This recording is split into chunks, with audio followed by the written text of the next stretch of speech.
Sa kahina ng lahat, nananatili ng masaya. Ngiti sa iyong mukha, buhay ko'y kumpleto na. Kahit sino pa man, ang kwento mo'y mahalaga. Hatid namin lagi sa'yo, saan mang dako ka ba?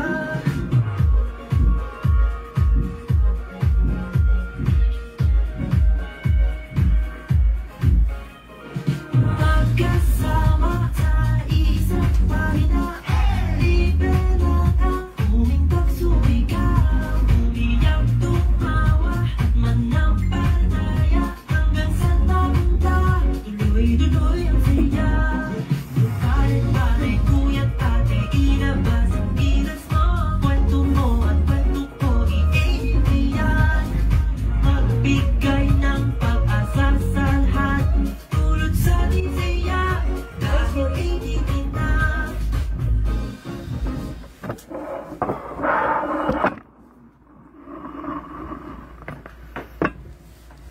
Good evening! Welcome! This is your show! This is your live AGT Anything Goes Topics Season 7. episode 34. And today is May 6, 2025. And it's a rainy Tuesday night. Oh, wow, October. umulan. Yes, hello At po. long last, umulan. Thank you, Lord. Kanina. Yan. Pero mukhang uminit din agad pagtapos ng ulan eh. Opo, binawi agad. Ayan. At least kahit pa paano, naibsa ng init. yeah. Lalo na para sa mga halaman na hindi na nadidiligan. O sa mga tao rin, hindi na nadidiligan. Bible pala tayo, sorry po. Ayan. Kamusta po, Tata Bert? Ay, ito, pogi pa rin. Ayun, yan ang gusto ko sa'yo, Tata Bert. Papogi lang ng papogi. Diba? Kumusta bang biyahe na? Ay, okay naman, Tata Bert. Thank you, Lord. Opo, Tata Bert. Talaga. Importante is safe at nakapag-enjoy din ang anak ko at ang nanay ko. So, thank you po sa lahat ng prayers. Thank you, Lord. Ayan. Hello po, kamusta po kayo? Mga 3 pa lang po ang viewers. Ayan. At malamang isa si Mamita dyan. Yes. Ay, wala pa. Wala pa. Yung basher natin. Hello. Ba, ang aga po ni Tita Helen, ni Miss Hi, Linda, Helen. at ni Miss Denden Ramos. Hi, Denden. At meron tayong live audience sa Yes. Ay, oo. Yes. Marami Yun. sila. So, thank you po. Diba, ang dami nila. Thank you po. Good. Ay, Tata Bert, yung mga nakarang araw ay praning na praning. Ako, praning ako, Tata Bert, sa kalye. Praning na talaga ako. Yung bawat tingin mo, ayoko dito. Didistansya ako. Ay, oo. Mga ating aksidente na. Yan, kita mo yung nangyari sa airport, no? Biro mo yung ano na yun. Talagang hindi mo masabi. Bigla na lang dumarating talaga yung aksidente. So sa bawat oras talaga, kailangan alerto, kailangan nag-iingat. Yun. And pray lagi. Pray, yun po talaga. Pinaka-importante. Paglabas ng bahay, mag-pray. Importante. Correct po yan. Ay. Kaya pag-pray po natin yung mga pamilyang nasawian kasi grabe. And pray also dahil malapit ng eleksyon. Ayan, sa Patata Bert. Malapit ang eleksyon. Ang bilis pala sa Monday. Oo nga. Kapalabag yung eleksyon na pala. Sabi ko, Ibuboto ko na pala yung 3 pinili ko. ay, may 3 ka, Tata Bert. Oo, 3. Okay, good. Ako nga parang 4. Tatlo. 3 senador pa, Tata Bert. 3 senador. Yan. Tama na. Ano ba yung tanong ko? Lang naman 3 mayor. Oo. Andiyan naman. Ayan. Ako parang 4 pa lang, Tata Bert. Pero let's see. So sana nakapag-research na kayo, ha? Hindi ko na kasi inugali yung pipiliin ko yung 12 talaga. Kahit na hindi ko gusto, ilalagay ko lang just to complete yung ano. Hindi na eh. Kaya Tama. kung ngayon talaga, basta kung sino lang yung gusto ko, yun lang. Tama. Para manalo't matalo yun. Ganun lang. Opo. Tama. Ayan. Sana ganun din ang maging kaisipan po natin. O hindi porque hindi mo naman gusto yung isang kandidato para lang makumpleto yung 12, ilalagay ng pangalan. Huwag po ganun. Huwag po. Basta kung sino yung alam ninyo, gagawa ng maganda Yes. at tunay na maglilingkod para sa tao, yung iboto po ninyo. Tama po. Madali naman po i-backtrack yung mga Ay, oo. mga ginawa na nila. Mm. Kung natupad ba nila yung mga plataforma nila. Yeah, thank you, Direk. Ayan. Okay po. Ayan. Ayan na po si Mamita is watching. Uy. Ayan po. Ayan po lang, no Friday, sana nag-enjoy po kayo sa mini concert natin. Covered with Mamita and you. Oo. Ah, At mukhang may concert ka naman sa Friday Ay, na naman. ayos lang. Tatry natin mag-imbita, no? Imbitahan natin yung isang taong. Dati na rin natin nagiging guest nun sa AGT. At siguro naman, para ma-entertain niya, muli tayo. yes. Ayan. Abangan po ninyo. Yeah. Ayan. Ano pa po ba tatabert mga... Puro malungkot po kasi yung balita. Oo, kaya talaga hindi ko na tinitigad, gat maaari. Hindi mo rin Pero maiwasan. manood ng mga bali-balita na Oo po. Ayan.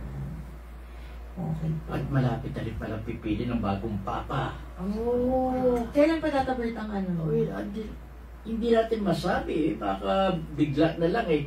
Ang kinakailangan kasi yung pinaka puti ata eh. Once na puti na yung usok na yung sinusunog nila yung mga nila eh.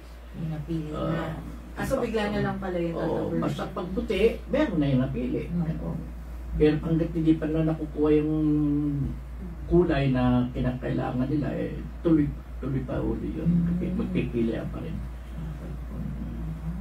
At tatlo yung ating cardinals na nandoon na. Wow. Tatlong Pilipino tatabert? Oh. Kasama sila sa buboto at posibleng maboto. Basta yung parang in short tatabert, lahat ng cardinal, ano sila, nominees sila. Parang ganun kasama na. Worldwide. Dami rin pala. Ayan. Okay po. Ano pa po ba? Ang mga bali-balitang magaganda. Parang wala naman sa masyado. sports eh. Opo. Ayan. Walang mga local sports na ano po. Balita. Baka may mga tanong po kayo. Ito nga pala, no? Sasagutin po yan ni Senyor sa kanyang pagbabalik. Joke lang po. O nga pala, baka maglo-launch na rin tayo ng bagong proyekto natin, no? Wow. Although matagal pa naman ang pasukan ng mga estudyante, napag-iisipan natin na iproyekto Yes. yung mga estudyante po sa bundok, no? Oh. Para matulungan po sila. Yung mga school things nila, mga gamit na pag-eskwela.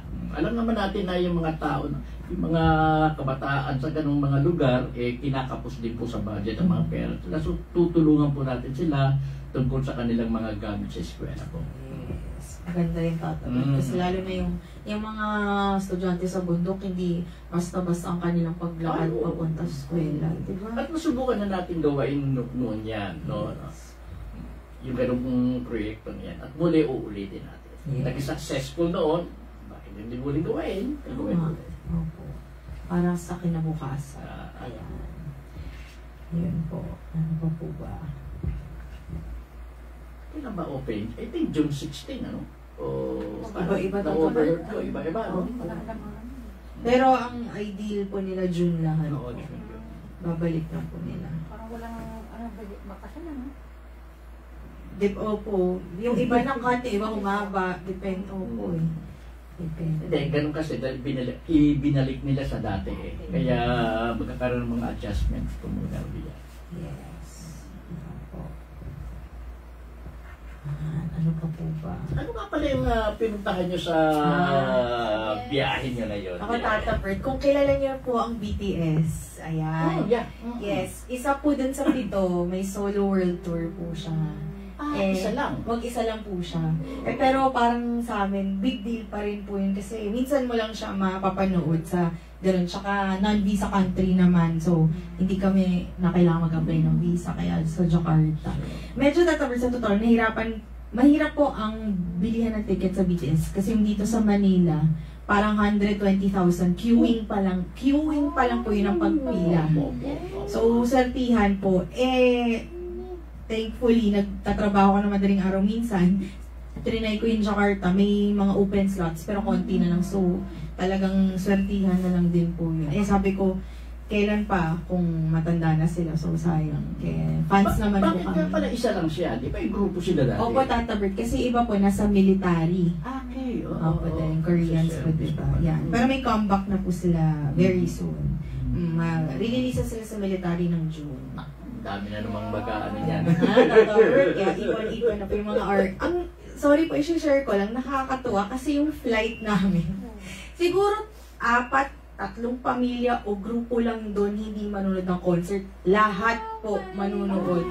Tapos nakakatanong, pag uwi naman, nung magde-depart ako kami sa grabe, lahat na nakapila, alam mong fans, kasi may BTS yung luggages nila, yung jacket nila, ay, kasi ang purple po yung color ng ARMY. So, ang daming naka-purple na parang, wow, sabi ko, kakaibang flight to. Eh, pinapatugtog pa ng staff sa aeroplano, BTS din. Alam na po nila. Ganun po actually ka-wild ang fans ng BTS. Yung iba umuulit pa. So, may mga nakita kami doon, nanood na sila sa Singapore, sa Bangkok. Parang, yun, talagang pag-fan. Ayun, si Jung, ay naku po. Yung nga tinatanong sa akin po ni ate, ano feeling nung nakita ko po, si J-Hope po yung pinunod namin eh. Si Sandra nanginginig. Ako parang, hindi ko ma-explain, gusto ko umiyak, gusto ko sumigaw, kaya sorry po, talaga nagmumura na ako kasi hindi ako makapaniwala na totoo ba. Eh si Jungkook po ang aking ang bias ko, favorite eh. Pag siya po yun, baka mahimatay ako. So ngayon, naiintindihan ko Tata Bert ni Sinda. Dati, nanonood ako ng mga Michael Jackson, ng mga Madonna. Hindi ko maintindihan ba't sila umiiyak, yung nahihimatay. Totoo pala talaga. Ganun po pala talaga. Opo. Ayun lang. Kasi ang dami rin nilang natulungan na mga tao nung pandemic, yung nawala sa depression. Marami pong, yung advocate sila ng mental health, ng self-love. Kaya, hindi lang puro kanta and o diba, pre-note ko na sila. Ayun lang. Pero hindi, sobrang saya lang po. Parang hanggang ngayon pa rin makapaniwala. Ang nakakatawa po, immigration. So, okay naman, ganyan. Kasi first time ko makasama sa travel si Mama. Pag stinap siya sa immigration, sabi ko, nagpapawisan po akong init. Si Sandra din, iba na itsura. Nakalimutan niya tanggalin yung gunting doon sa bag. Tatanggalin yan, umpiskahin yan. Opo. Kahit malit na gunting, panggupit niya daw po ng gamot na wala sa isip. Yun nga po. Sabi ko, ano yun? Bakit tinigil? May mga instances na ganyan talaga. Pero very naman. Sa akin nangyari din yan. Ay talaga, Tata Bert? Nangyari din yan. Ano pong inano sa'yo? Sa akin naman, yung maliit na parang Swiss knife na maliit na ganyan. Sa US Embassy mismo. Ay, grabe na naman! I-interview si Nathan sinamahan ko. Doon mismo. Sa embassy pa, Tata? Swiss knife. Parang mas wala naman. Paano yung Tata Bert? Nagpis ka. Hindi ka naman nila. Alam naman nila. Nawala lang sa isip mo. Nawala lang sa isip ko. Yung mga ganyan naman po. So, ayun lang. Pero, yun po. Very friendly mga Indonesian. So, may mga Tagalog tayong medyo malapit din sa salita po nila. Totoo. So, yun. Yun naman. Ano na hotel mo Oo nga po eh. Pero, ano po yun, parang may discount na rin po. Pag nag-book ka sa Agoda, may mga discount pa sila. May free breakfast na po. Mga ganun. But no water. Joke lang. Joke lang. Kasi nanapan ko talaga yung may bidet.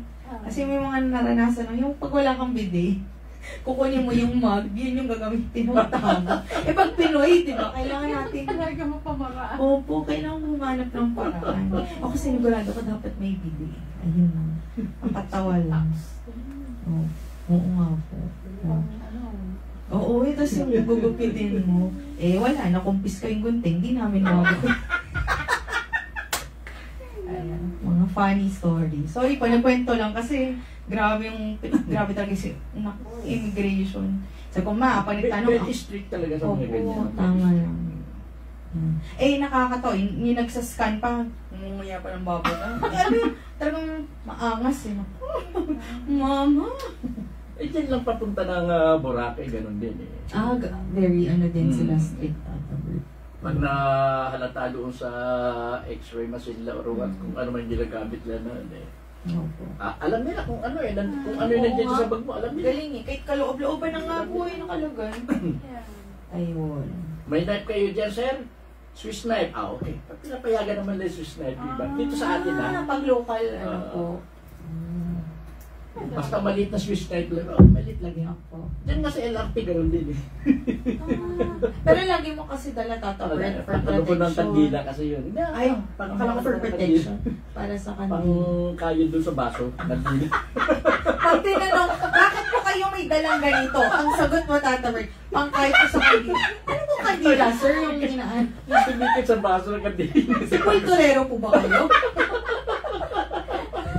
Tama naman. For the love of the center naman pala. Kaya mo dala sis nice. Tata Bert. Cute mo talaga, Tata Bert. Sabi ni Mamita, tropa kami ni Tata Bert. Sagot sa mga sharp objects. Ayan. Hello po, Ate Judy. Kuya Joseph, umulan po ba dyan? Kaya sa Pangasinan? Kumusta po dyan? Adore Buela, Miss Honeylay, and Ate Connie. Ayan. Sige po, ano pa po ba? Sorry, Tata Bert, ang daldal ko. Baka may gusto ka pong sabihin. Wala ba? Mga funny moments yan. Ayun po. So, kung wala na po, nasa last 2 chapters Oo, na po last two kami. chapters tayo ng ano. Awit ni Solomon. Hmm. Yan. Okay po. So, dito po sa awit ni Solomon, sa mga bagong pasok lang po, kinakanta po namin tulad din ng awit or nung psalm kasi kailangan pa talaga siya awitin. Ayan. At si Tata Bert, ay actually pag hindi niyo po kami numpisan, overview lang po, ligawan po siya yung usapan Tata Bert. Pero may mas malalim pa Yun lang. nga, may mas malalim na ibig sabihin. Yes. Ayan po. So, ready ka na po, Tata Bert? At ako? Lagyan mo yung letra. Sige po, Tata Bert. Ayan. Yan. Okay po. Ayan po. So, pagbasa po mula sa libro ng Awit ni Solomon, chapter 7. Ito po yung nanliligaw. Yan sila. Okay po. Ang paa mong makikinis, o babaeng tila reyna, ang hugis ng iyong hika, isang obra maestra. Ang puso mo'y anong rikit, mabilog na tila kopa, laging puno yung alak na matamis ang lasa. Balakang mo'y mapang-akit, bigkis trigo ang kapara. Ang paligid ay tulad ng mga liryong kay gaganda. Ang iyong dibdib o giliw, parang kambal na usa. Punong-puno pa ng buhay, malulusog, mas isigla. Ang leeg mo ay katulad ng toreng gawa sa marmol. Mga matay nagniningning, parang bukal sa may Hesbon. Ilong mo ay ubod ganda, parang tore ng Libanon. Mataas na nakabantay sa may lungsod ng Damasco, para bang bundok ng Carmel. Ulo mong napakaganda, ang buhok mong tinirintas, kasing ganda ng purpura. Kaya naman pakihari na bihag mo't halina. Kaganda mo aking mahal, kaganda mo aking sinta. sa akin ay nagdudulot tanang galak at ligaya kay hinhin ng iyong kilos tulad ng punong palmera ang digdig mong ubod yaman ay tulad ng buwit niya puno niya'y aakyatin upang bunga ay pitasin sa tingin ko ang dibdib mo'y buwig ng ubas ang kahambing hininga mo ay mabango mansanas nga ang katuring ang tamis ng iyong labi ay katulad ng inumin dahang-dahang tumatalab habang ito'y sinisimsim.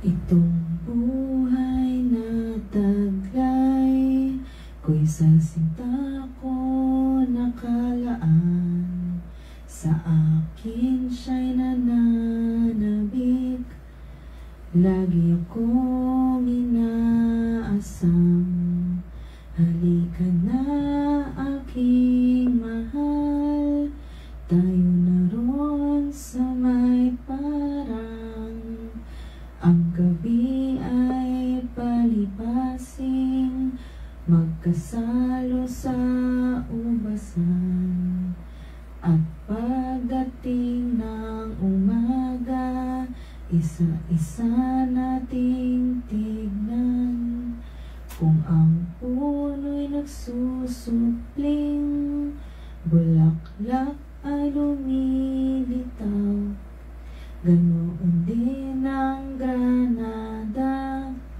tignan natin ang bulaklak at doon ay lasapin mo ang pag-ibig kong matapat ang halaman ng mandragora ay iyong masasambyo bungang kahoy na masarap ay naroon sa ating pinto ito'y aking inihanda inilaan ko sa iyo at lahat ng kaaliwan maging luma, maging bago.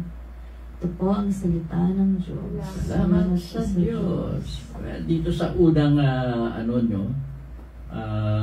doon sa ng mangingibig, dito binabanggit lang naman yung halos yung physical na itsura ng kanyang minamahal, ng kanyang babaeng iniirong. Binanggit na, biro mo, lahat na halos pinagkumpara-kumpara niya, mga labi, kung ano-ano pa. Pinakita niya na talagang maganda yung kanyang nililiyag. Wow, nililiyag. At doon naman sa bandang ibaba, ganun din naman yan eh. Parang mga nagkakayayaan na magkaroon sila ng sariling oras nila, yung panahon para sa isa't isa, parang ikaw na magsasalo na sila. Pagsasaluhan nila yung oras ng silang dalawa lang ang magkatabi, magkasalo sa kanilang ligaya. Wow! Pati ako tuloy nagiging makata na rito sa ano nito. Maganda nga. Magkasalo sa ubasan, no? Yun ang term nila. Yun nga. Dito meron din eh, di ba? Magkasalo sa, dyan? Ay, oo. Sa sagingan. Parang yun. Iniisip ko, no? Iba pala ini. Parang mabait yung pag-iisip ko ngayon. Parang mas, ka. Yeah. Pagkasalo sa ubasan. Hindi Tata Bert, wala po. Pero para sa akin, sobrang perfect ng babae para dun sa lalaki. Sobrang perfect nung babae. Ay, para dun. Ay, ng lalaki dun sa babae. Ganun halos ang ano nila eh. Oh. Talagang sa sobrang pagmamahal nila sa isa't isa, lahat na halos ng magagandang bagay. Opo. Inahalin tulad nila. Opo. Ibawat na yung katangian eh. Ganun eh. Pero Tata Bert, coming from the previous chapter, Mm. parang, kumbaga, nagsasagutan sila na magkalayuan. No? Kasi, di ba na, Oo. parang pinarusahan yung babae po. Parang ganun nga. Oo. Parang, yung sa pelikula, yung parang may dalawang, di ba? May dalawang rectangle or may box na sasagot ito dahil nami-miss na niya. Parang gano'n. Sige pa, may dadagdag ko. Wala na. Okay po. Sa chapter 8 na po tayo, ang huling kabanata. Huling kabanata. Sino po kaya? Ano bang kakanta niyan? Baka ako tatabar? Naging isa ko kapatid. Basta ko ng digdig sa pangalan ko nila. Ikaw ay aking lalagyan. Ito at ito ang alak na masarap sa kaliwa lang kami ang ulo ko'y nakaon. Habang ako'y napos. Mga dalaga sa ang anong ay niyong gambalaan. Ano po kaya ito? May ikaw na siguro yun. Sige po. Yan po. Chapter 8. Ayan. Bakit kaya ika'y hindi naging isa kong kapatid? Inaruga ng ina ko, lumaki sa kanyang dibdib, upang kahit sa lansangan, kung sa iyo ay humalik, ay di tayo papansinin, pagkat tayo'y magkapatid. Sa bahay ng aking ina, ikaw ay aking dadalhin, upang doon ituro at ipadama ang pag-iliw. Dudulutan ka ng alak ng masarap na inumin. Sa kaliwa niyang kamay, ang ulo ko'y nakaunan, habang ako'y hinahaplos ng kanan niyang mga kamay. Ipangako niyo sa'kin, mga dalaga sa Jerusalem, ang aming paglalambingan ay di niyo gagambalain. Sige po. Dito sa ano nito, no, biro mong parang inano pa niya na sana kapatid na lang niya, no? Para sa ano eh, bakit gano'n, no? Sana kapatid na lang niya yung mahal niya na yon, dahil kahit nasa harap sila ng mga tao, eh nakahalikan niya dahil hindi sisitahin ng kapatid eh. Siguro dahil sasabihin na sisterly love, yung ano na yan, pwede, ganyan. Siguro, ganyan, no? Para lang maipakita nila o magawa nila yung gusto niyang gawin sa isa't isa. Yung katulad ng paghalik. Yeah. Kahit na makita, walang masasabi yung para walang mali nakatao siya. sa ila. Oo, para walang mali siya na rin. Yan ang parang ganyan na ibig sabihin dyan eh. Or kung pwede nga tatabit, araw-araw sila magkasama. Yun, kasama yung... At ganun pa rin, talagang yung pagsasama nilang dalawa talagang inaano. Ipangako nyo sa akin mga dalaga sa Jerusalem, ang aming paglalambing ay di nyo gagambalain. Talaga yung sila lang talaga, hindi istorbohin yung kanilang pagmamahalan, kanilang pagsasama.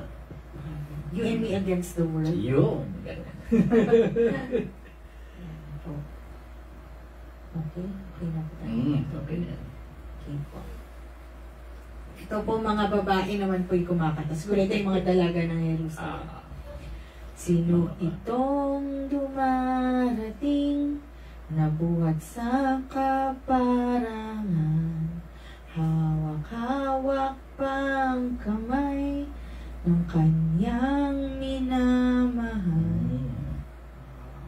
Next ko na ba? Oo, ituloy na. Ito po sagot ng babae.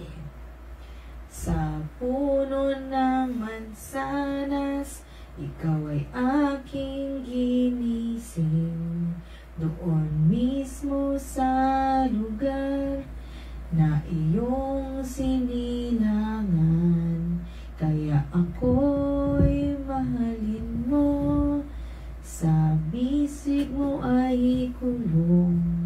O kay lakas ng pag-ibig, panibog ko man ay gayon.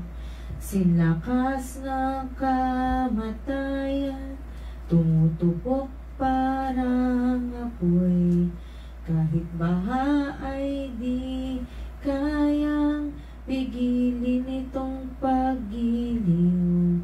Buhusan man itong tubig, di makuhang palamigin. Subukin mo ang pag-ibig, ay sayaman mo daanin.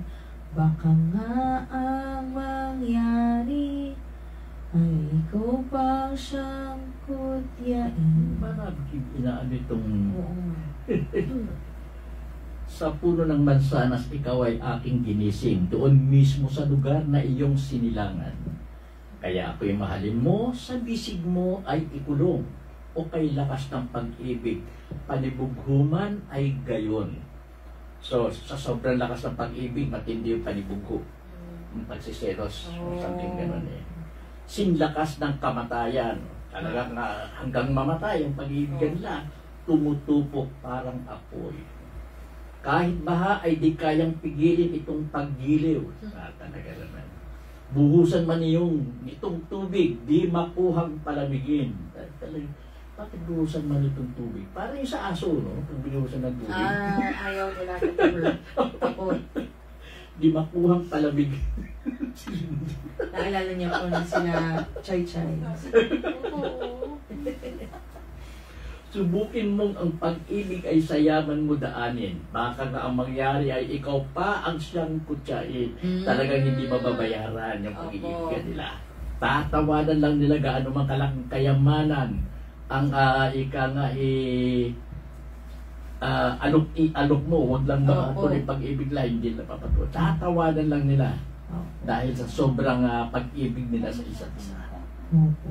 Tsaka nangahamon Tata Bert, kung kayo kaya yung umibig, di ba? Anong mararamdaman nyo?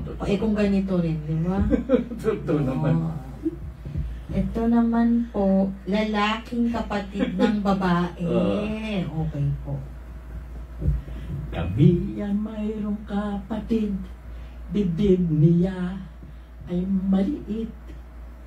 Ano kayang dapat gawin kung sa kanya'y may umibig? Kung pader lang sana siya, toreng pilak ay lalagyan. At kung pintuan lamang siya, tablang sedar ay lalagyan.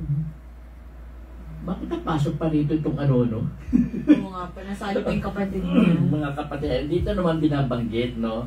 Parang nagkakaroon sila ng problema sa isang bata kasi yung kapatid nila, maliit ang dibdib. Problema sila kung paano po protektahan yung kapatid nila iyon. Lalo na pag dumating ito sa punto na sa edad na pati siya ay iibig. Yun lang naman ang ipinapahiwag. Protection lang. Oo, protection. Paano na po protektahan? Yan po.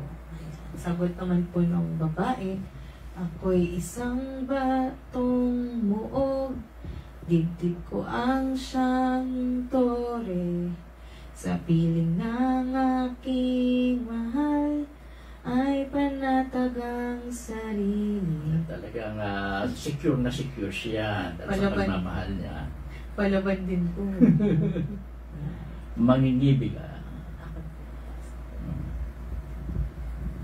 May ubasan si Solomon sa dako ng Baal Hamon. Mga taong tumitingin, magsasakang taga roon. Buwis nila'y libong bawat isa taon-taon. Kung si Haring Solomon ay mayroong libong pilak, at ang mga magsasakay may 200 hawak. Ako naman ay mayroong taniman ng ubasan.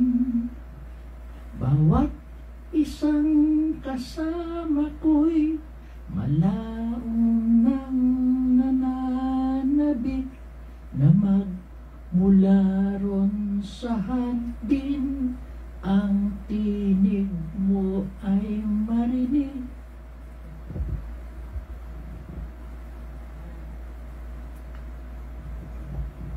May ubasan, si Solomon. Ubasan si Solomon sa dako ng Baal Hamon. Mga taong tumitingin, magsasakang taga roon. Buwis nila'y 1,000 pilak bawat isa taon-taon. Kung si Hanso ay mayroong 1,000 pilak at ang mga magsasakay may 200 hawak. Ako naman ay mayroong taniman ng mga ubasan. Wala naman masyadong inaano rito. Basta meron lang ika nga may ubasan si Solomon at may nagtatrabaho rito na mga tao na bayaran din yung mga tao 1,000 pilak bawat isa taon-taon. Kung si Hanson ay mayroon 1,000 pilak, ang mga magsasakay may 200 hawak. Ako naman ay mayroong taniman ng ubasan. Sa salita rito, ang mangingibig mo. Okay po. Ito naman po, sagot ng babae. Halika na, aking sinta, madali aking mahal, tulad na pagtakbo ng usa sa kaburulan, na punong-puno ng mababangong halaman. Minamadali na nila makapunta sila sa lugar na kung saan punong-puno ng mababangong halaman. Yung pagmamadali nila, ipinumpara pa doon sa pagtakbo ng pusa. Oo nga. Ganun po ka. Mabilis. Intense. Ganun sila ka, sa pagmamadali nila. Okay. Ako po ang salita ng Diyos. Wala na pala. Wala na. Tapos na pala yung ano natin. Opo. Kasi ano po bang libro yung susunod? Isaiah. Okay, dito bibigyan na natin ng buod kung ano yung ano natin na yan. Sa awit po ni Solomon. Awit ni Solomon. Sige po. Saka na natin talakayin niya Isaiah sa susunod. Okay po. Sige, ako na po una para maganda po yung huli. Ikaw po. Kasi baka hindi po wala po sense. So, dito po sa awit ni Solomon, pag una niyo pong binasa, na talagang hindi niyo ni-research ng maayos, iisipin niyo lang na, ay, nagmamahalan ng isang mangibig. Parang ano siya, ano ba tawag sa pagmamahalang, yung madaming humaharang, parang gano'n. Oo. Parang may mga humahadlang. Pero hindi sila pumapayag na masira yung kanilang pagmamahalan. Pero yun nga, as nung pakanta kami ni Tata Bert, bawat chapter na-realize namin na, at based din sa research na, bukod sa nagsisimbolize siya ng tunay na pag-ibig ng kahit sinong tao, ito ay pag-ibig between Jerusalem, the Israelites, and Yahweh. So, dito pinapakita kung paano talaga dapat yung tunay na pag-ibig, yung gano'n siya dapat kalakas, katibay, katotoo. Yun lamang sa akin tatawin. Noong umpisa namin basahin at kantahin ni Anje itong awit ni Solomon, no? Ang isang nagtataka ko, kung babasahin mo talaga, parang ang ipinapakita ay yung pag-iibigan ng isang babae at ng lalaki. Ang tanong, ano ang kinalaman dito ng ano kinalaman nito at bakit naisama sa Biblia? Kung titignan mo kasi talaga at hindi mo iisiping maigi, parang malayo eh. Then, marirealize mo later na yung pag-ibig pala na iyon ng dalawa rito, ng isang lalaki at ng kanyang mahal na babae, masasabing ganun din ang namamagitang pag-ibig ng Diyos sa kanyang mga tao, sa mga naniniwala sa kanya. Ganun ang dapat na pag-ibig para maging maayos ang lahat, maging harmonious ang lahat para sa nag-iibigan na iyan. Dahil kung may konting problema lang naman kasi, although maaayos din naman ito, hanggat maaari yun ang iniiwasan nila. Dito nga sa may binanggit pa minsan na may mga balakid na kahaharapin yung kanilang pag-iibigan. Ganon din naman talaga sa mga paniniwala natin sa Diyos. Natural na may mga hadlang din yan. Maging matatag lang tayo sa ating paniniwala na yan. At magiging hindi ka maliligaw Kung ano talaga ang pag-ibig mo sa Diyos, maging matatag ka sa bagay na yun. Ipakita mo kung gaano mo kamahal ang Diyos, sundin mo yung kanyang mga utos, gawain mo yung katulad ng ginawa niyang kabutihan para sa tao, at yun na yun Yun ang hinahanap talaga dito sa awit na ito Napakalalim actually ng pagkasulat ni Solomon dito sa Kaya kung mababaw-babaw lang talaga ang kaisipan mo, hindi mo makukuha ang mensahe nito. Dito makikita rin kasi yung pag-ibig ng lalaki, yung intimacy, yung love at intimacy. Yun ang kinakailangan para buong-buo talaga yung pag-ibig, yung intimacy, para buong-buo yung pagsasama ng dalawa. Hindi ko ma-express ng gusto something like that, no? So, sa mga naniniwala sa Diyos, maging matatag lang po tayo sa ating paniniwala.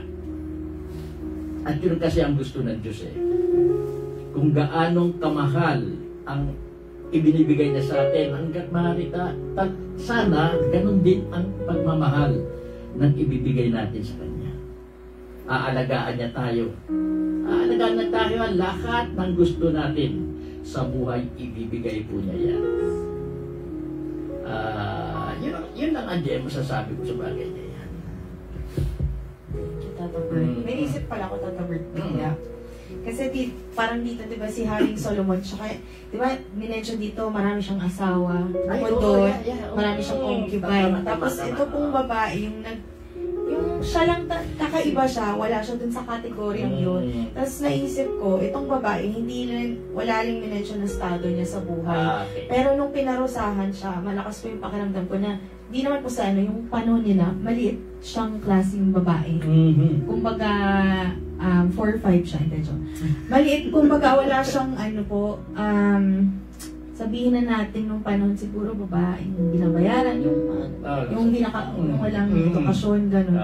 Tapos kung i-compare mo, si Haring Solomon, siya hari, minahal niya yung ganitong klaseng babae, na bigla akong na-realize na, di ba laging turo sa atin ni Senyor, na hindi naman naparito ang Diyos, para sa mga mabubuti, maliligaya na, walang sense. So, naparito siya para sa mga taong, sa mga aba, sa mga biyuda, basta lahat nung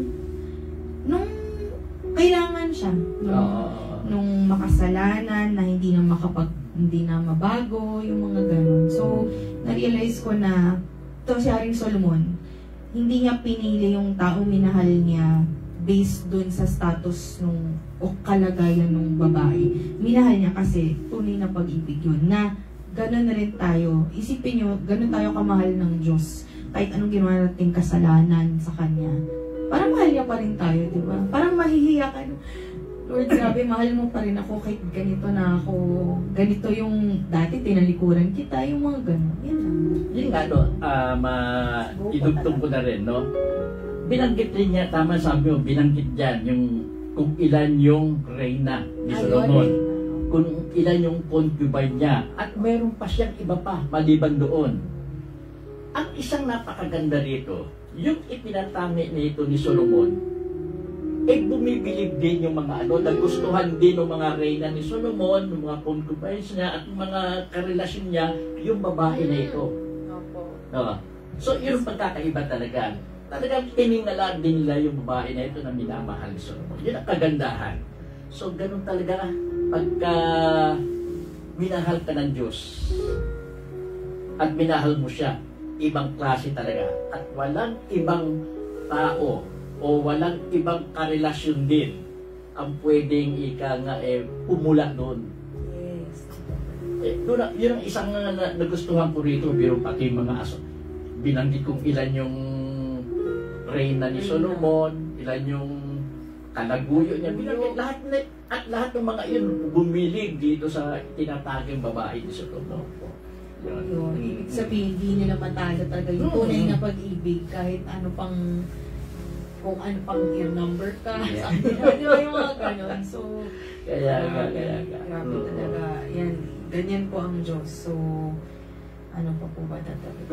Ano po, yun ang wala akong masabi sa pagmamahal ng Diyos. Kaya, parang grabe na, nung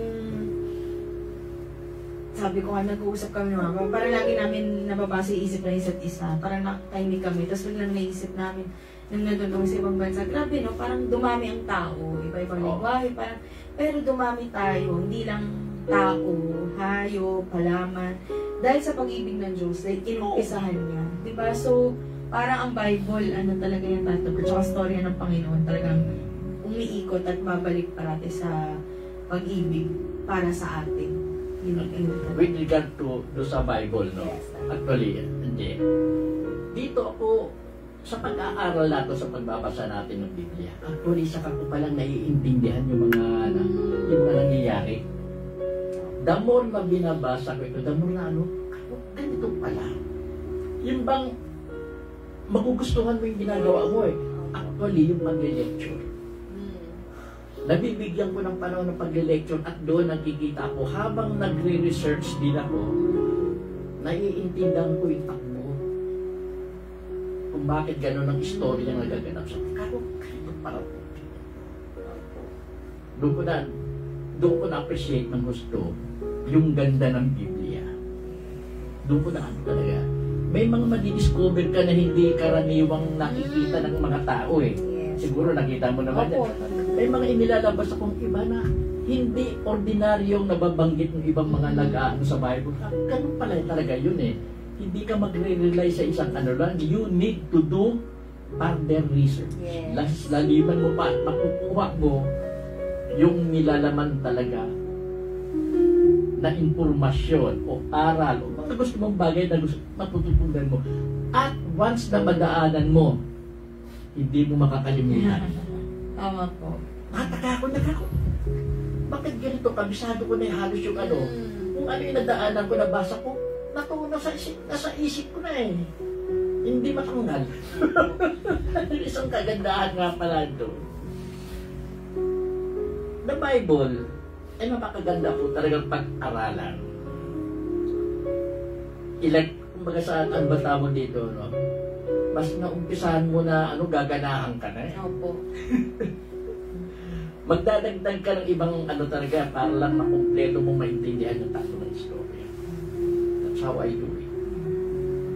And I thank Senyor, I thank you also, at nandito tayo sa pagbabasa ng Biblia, at ika nga mas lumalawak ang pagkakaintindi ko sa mga pangyayari sa Bible. Saka natatabert yung karunong, yung pag-iisip, yung pag-intindi. Parang siya, lalo yung karunungan, yung bigla na like sabi mo, di ba?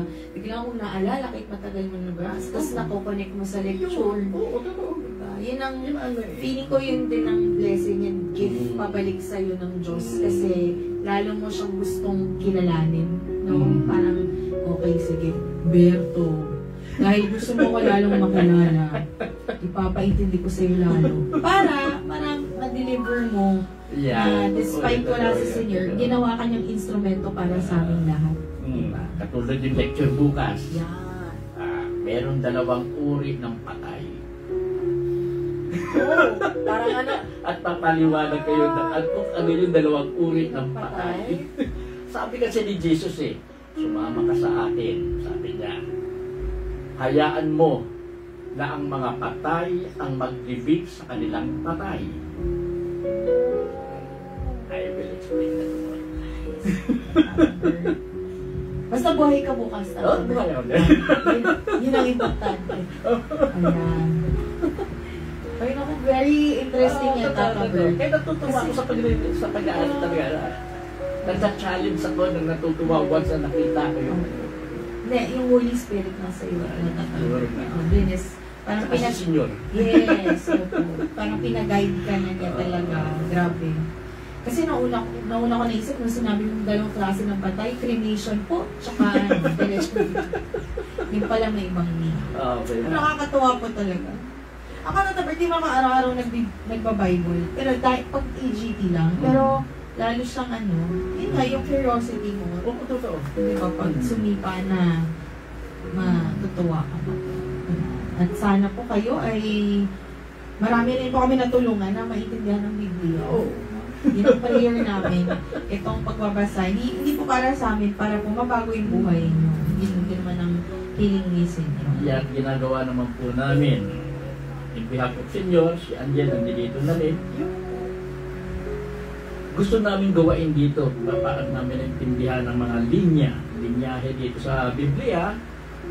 Pinapaliwanag po namin yan sa abot ng aming kaalaman, sa abot namin pagkakaunawa. At sana palagyan niyo rin kami samahan. At kumari po sana minsan mag-comment din po kayo. Kung may tatanong kayo, magtanong po kayo. Para sasagutin naman po natin yan sa abot ng ating kakayahan. At kung hindi namin masagot, itayin po natin si Senyor, ha? Nakasulat naman po yung tanong. Ayan. Lagi pa yung mga tanong. Ano na po? May oras pa tayo. Ilang pa Oo nga oras? pa, 8 minutes pa. Tata Bert. Kanta ka na lang, Jay. Tata Bert, umuulan na po. Huwag na po natin ng bagyo. Okay lang po yung LPA. 2 lang po kasi yung chapters ditong huling ng Song of Solomon. Sa itong susunod na tatalakayan natin next Tuesday at Isaiah. Ikaw, Tata Bert, may gusto mo po bang kumanta ng anything about God? Or ikaw po, may naisip ka po bang kanta? Ano nga ba? Alam ko lang naman, you raised me up Favorite mo yun, ha? Oo, Tata Bert, pwede rin po. Sige. Sige po, you raise me. Paano mabigyan natin sila? Opo, kasi pag ako, Tata Bert, you rise me. Extra rice is is the answer. Sometimes. Maganda yung Tata Bert. Para makapag-praise, praise na. Ay, Diyos din. Diyos. Ayan po. Palakpakan naman natin si Tata Bert sa bago niyang kinakanta. Thank you, Tata Bert. Para makapag...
believe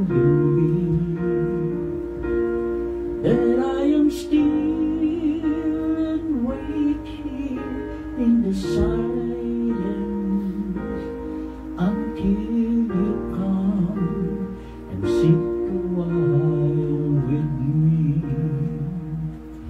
You raise me up so I can stand on a mountain. You raise me up to walk on stormy seas. I am strong when I am on your shoulder. You raise me up to more than I can be. You raise me up so I can stand on mountain. You raise me up to walk on stormy seas. I am strong when I am on your shoulder. You raise me up to more than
raise me up to more than I can be. Thank you! Grabe, Tata Bert, nakaupo ka pa niyan, ha? Grabe. Ay, ako. Thank you, Tata Bert. Napakaganda po ng iyong pag-awit. At parang prayer na po dun. Sinabayan na natin yun. So, thank you po sa lahat ng nanood. Thank you po, Tata Bert, Miss Linda, at kay ate na live audience dito.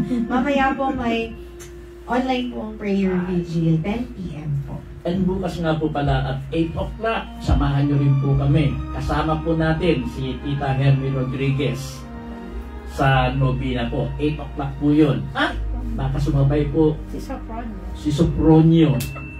Kakanta din po yun. Bukas sa Novena. Kala ko totoo, Tata Bert, may... Eh, paano nung nakaraan? Kumakanta po. Oo, nakakanta. Ha? Pero sa project pinangalan, tapos kumakanta. Talaga. Kinuha ko nga yun dun kay Sopra niyo. Galing. Parang tao din na pag pinangalanan mo. Naku, mama, sabi ko sa'yo, dapat... Bakit pa kay Tita Hermie yun, ha? Ano? Sabi mo, Tita Hermie. Naano na siya ba? Naagawan siya. Ay, ang galing. Ayan po. Sa mga gusto po manood ng replay, Facebook page po sa Senior Anthony Vivero, sa YouTube, Anthony Vivero-AGT. Thank you po. Good night! God bless po. Keep safe.